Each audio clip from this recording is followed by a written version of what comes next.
আপনারা যে ডিভাইসটি দেখতে পাচ্ছেন এটা হচ্ছে জয়রুম JR T03S প্লাস। এটা হচ্ছে T03S এর একটা সিরিজের একটা বাডস। এইটা হচ্ছে জয়রুমের একটা প্রিমিয়াম সেগমেন্ট। তো আসুন এটাকে আনবক্সিং করি আর দেখি ভেতরটা কিরকম হয়। তো আপনি যখন প্রোডাক্টটা পারচেস করবেন এরকমই পাবেন, এই সকল জিনিস এখানে থাকবে। এখানে কিন্তু দেখতে পাচ্ছেন কিছু জিনিস আছে, এটা কি আমি অ্যাকচুয়ালি জানি না। ওকে, মেবি কোনো একটা স্টিক টাইপ কিছু হবে এটাকে ক্লিন করার জন্য।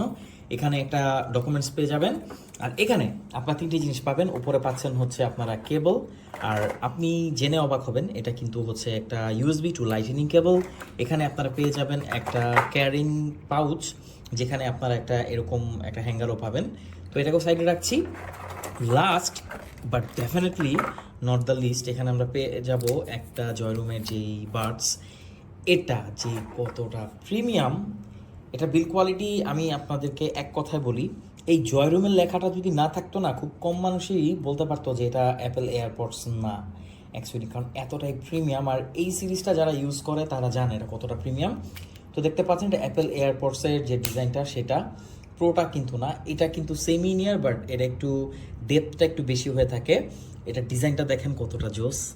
আর এটা ঠিক আছে, ডিজাইনটা হচ্ছে অ্যাপেল এয়ারপডসের যে ডিজাইন সেটাই, কিন্তু প্রিমিয়ামনেসে কোনো কমতি এতে আপনারা পাবেন না। তো এখানে যদি আমরা কিছু ফিচার দেখি, এখানে ব্লুটুথ 5.1 ইউজ করা হয়েছে। এখানে আপনার লম্বা ব্যাটারি ব্যাকআপ পাবেন 6 আওয়ার্সের। আর এতে যদি আপনি দেখেন যা আরও হাইফাই সাউন্ড কোয়ালিটি এতে ব্যবহার করা হয়েছে, অর্থাৎ আপনি এতে হাইফাই সাউন্ড পাবেন। এটাতে কোনো ANC নেই কারণ এটা সেমি নিয়ার, বাট ANC থাকা লাগে না অ্যাকচুয়ালি, ANC সব কিছু না, সাউন্ড কোয়ালিটি হচ্ছে মেইন। আর জয়রুমের এই সিরিজটার সাউন্ড কোয়ালিটি কিন্তু এক কথায় অসাধারণ হয়ে থাকে।